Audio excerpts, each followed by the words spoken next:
Hello guys! Hello Earth Signs, Gemini, Libra, and Aquarius. Welcome dito sa aking channel, Polaran 888. Welcome.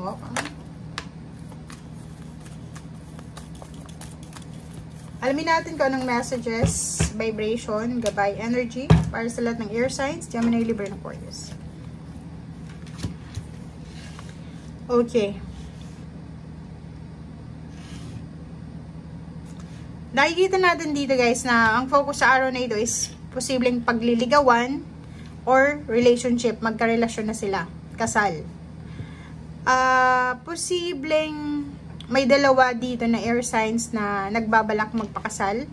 Pwedeng in relationship pa lang sila tapos gusto nilang mag-level up. So nakikita natin dito yung change.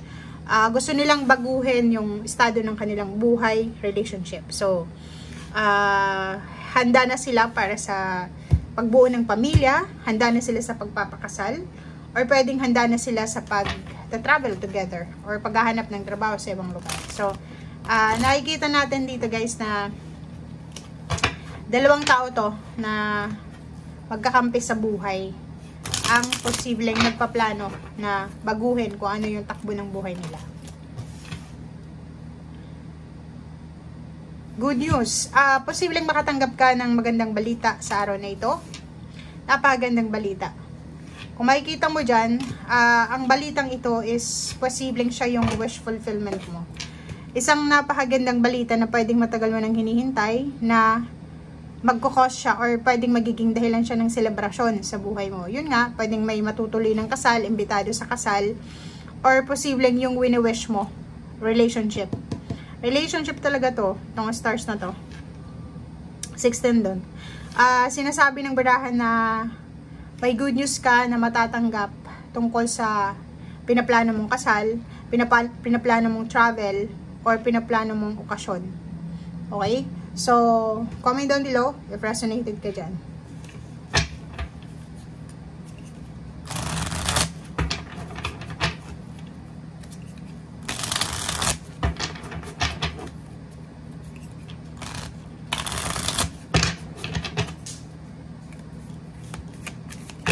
Oops. Okay. King of Wands and Justice. Ooh. So, nakikita natin dito guys na may mga bago kayong kontrata na pipirmahan. It's either marriage contract, work contract, bahay na kontrata, kontrata sa bahay. And nakikita din natin dito na yung iba sa inyo talaga is magsisimula kayo ng bagong trabaho. Diba? Tingnan nyo naman. Ang ganda ng barahan nyo. Nakakaloka to. Diba? Ang ganda guys. Sinasabi ng barahan sa'yo dito na maraming pera. Diba? Ang dami-daming pera na darating sa inyo. May iba sa inyo magta-travel. Magta-travel kayo dahil sa trabaho. Magta-travel kayo dahil magbabakasyon yung iba. Yung iba naman sa inyo is lilipat ng trabaho, lilipat ng bahay. May kontratang pipirmahan. Lahat ng klase ng papeles ito pwede mong pirmahan. Sobra kang busy sa araw na ito. Sobra kang occupied. Diba? Sobra kang busy dahil sa mga gagawin mo. Diba? Okay, yun. So, nakikita natin dito na it's a double confirmation ng 1, 2, and 3. 3 cards ang nagsasabi na may selebrasyon na posibleng pinaplano kayo, dadaluhan, or gagawin. Sinasabi ng baraha sa'yo dito na isang mabilis na aksyon ang kailangan mong gawin para hindi ka masaktan. Ano ba yan? Sa pera naman, sa araw na ito, if ever man may mga kailangan kang paggastusan, mag-iingat ka. Huwag tayong gastos ang gastos, parang ganon. And sinasabi sa'yo dito ng 4 of Pentacles na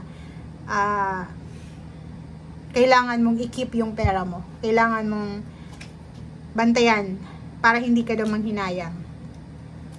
Kailangan maging kuripot sa araw na ito.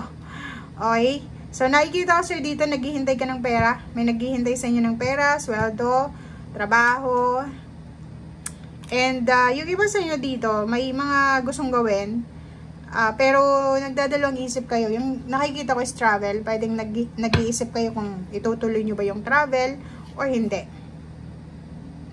Seven of Swords, mag-iingat kayo sa mga temptation. Ingat-ingat kayo, especially kung ikaw ay isang Gemini, mag-iingat ka sa Capricorn or kahit saan or kahit kanino na Earth signs, Virgo, Capricorn, or Taurus. Okay? Kasi kung makikita mo dito, may plano ka na eh. Diba? Posibleng may plano ka na. Tapos, sasabihin mo to sa isang Earth signs. Kukontrahin niya. Pwedeng hindi matuloy. So, yun yung kailangan pag-ingatan. The Moon card. Nako. Ang dami-dami mong unrealistic goals. Okay? Tungkol sa usaping happiness. Diba? So, be true to yourself. Kasi itong the devil na to, sinasabi na kailangan nating maging totoo sa ating sarili at kung ano talagang nagbibigay sa'yo ng saya. Okay? Huwag mong lokohin yung sarili mo. And the Sun, ang dami-dami mong imagination. Especially yung Gemini tsaka Aquarius. Marami kayong ini-imagine, di ba? Wala namang masama mag-imagine. Pero, make sure na alam natin yung realidad. So, sinasabi ng barahan na kailangan mong gumising dyan sa mga unrealistic na happiness na parang anong tawag dito, minamanifest natin. Walang masama sa pagmamanifest ng happiness, ng joy, ng prosperity, ng abundance. Pero, isipin mo na dapat yung makatotohanan siya. Okay? Sinasabi ng Barasir dito na nakakaloka to. If ever man na hindi ka na masaya sa isang relationship, sa isang trabaho, sa isang negosyo, sa isang bahay, sa isang environment, umalis ka na.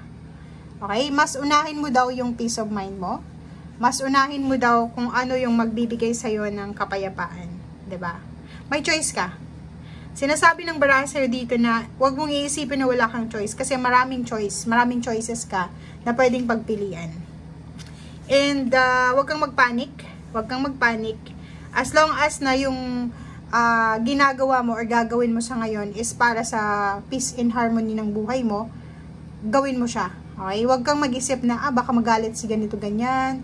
Baka ganito, baka hindi ako pansinin, ganyan, ganito. So, isipin mo na itong decision making na gagawin mo, air signs, lalo sa araw na ito, Libra, Gemini, Aquarius, is para sa'yo to. Okay? Kung gagawa ka ng decision, make sure na panindigan mo siya. Okay? And may choice ka. Huwag mong ilagay yung sarili mo sa isang sulok lang na sasabihin mo, hindi, gagawin ko to kasi wala akong choice. Hindi, may choices ka. Ang dami-dami mong choices. Okay? As long as na alam mo kung anong ginagawa mo, alam mo na, etong gagawin kong ito is magbibigay to sa akin ng assurance eh. Magbibigay to sa akin ng confidence eh. Diba? So, gawin mo siya. Okay guys? So, thank you for watching. See you again. Bye!